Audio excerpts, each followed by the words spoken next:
io che ero bambino mangiavo le mele cotte sempre mangiavo, anche di notte quando piangevo, mi diceva mia nonna.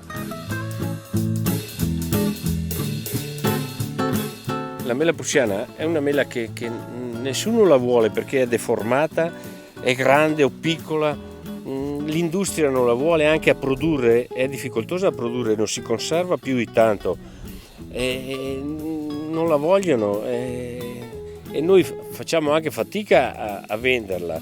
Solo gli amatori vengono a comprarla, sanno che è sana, non è trattata e sembra che abbia delle caratteristiche molto superiori alle altre varietà di mela.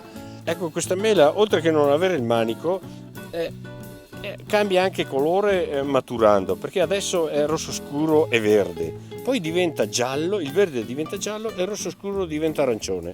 Quella è la maturazione della mela.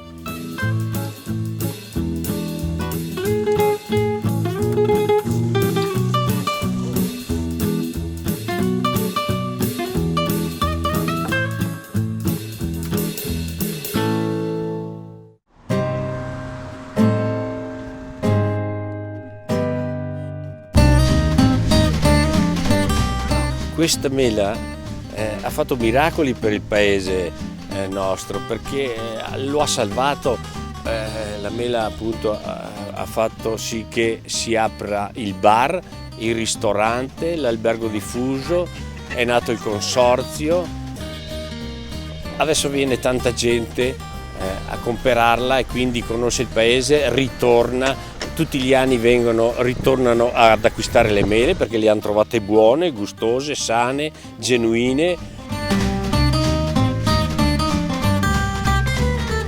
Le mele, quelle belle, vengono vendute fresche ai clienti e invece quelle brutte, piccole, ammaccate, vengono trasformate. E abbiamo la marmellata di mela e c'è 150 grammi di mela per fare 100 grammi di prodotto. Poi facciamo la mostarda che si accompagna molto bene con i formaggi.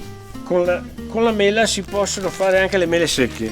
E qui ci sono 2 mele e mezza.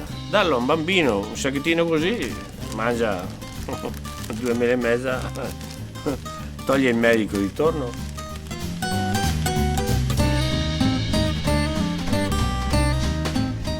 Sono veramente in ansia di avere le analisi di questa mela perché finalmente saprò di che cosa è fatta e potrò dire ai clienti è una mela che ha queste caratteristiche che sembra ci siano molto interessanti dalle prime analisi che ho sentito. E ringrazio veramente la Regione Veneto per questo progetto e speriamo che vada avanti nel tempo.